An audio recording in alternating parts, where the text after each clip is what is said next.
thousands of text messages released show that former President Barack Obama at some level was aware of actions within the FBI and the Department of Justice to defeat Trump. The communication between Lisa Page and Peter Strzok indicate the president was aware of their connection and operation to defeat Trump.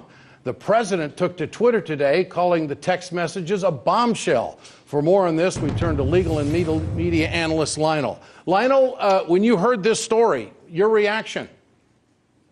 My reaction was, I can't believe that two alleged lovers spent this much time texting each other on the phone or on this.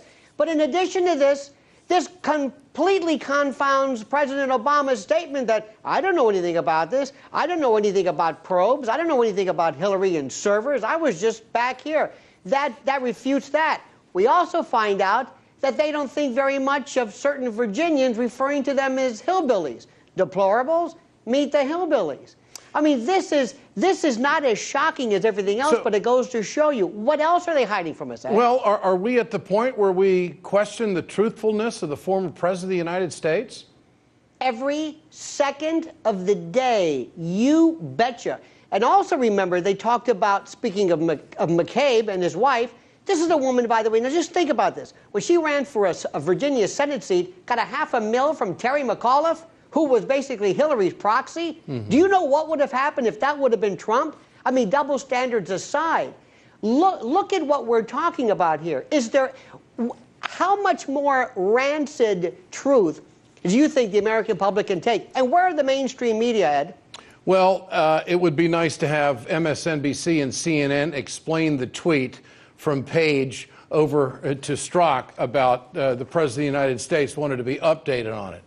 And the question for Mr. Obama, I think at this point right now, and maybe Mueller would consider talking to the former president, but were you aware of a dossier being put together by Christopher Steele on Trump, paid for by the Democrats? I mean, I'm curious as an American taxpayer and a citizen whether the president knew this was going on, the origin of it, and did President Obama know that this was being used to spy on Americans? I mean, today's a pretty deep dive into this, isn't it, Lionel? Absolutely, and we're also going to see a real close look at the utility and the functionality and the worth of these so-called FISA courts, where they give you the impression that somehow the Fourth Amendment is being protected when in fact it's a rubber stamp. Okay, quickly, why wouldn't we have a FISA court judge come out and clarify all of this? I mean, because they're... Why not?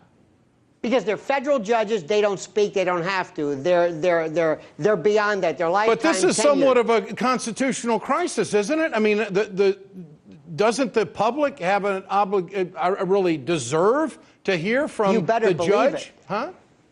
You better believe it. And also maybe somebody can explain to me that from 1979 to 2013, out of over 35,000 applications, they only rejected 12? Okay. What kind of a review process is that? Answer that question while you're at it. Lionel, thank you so much.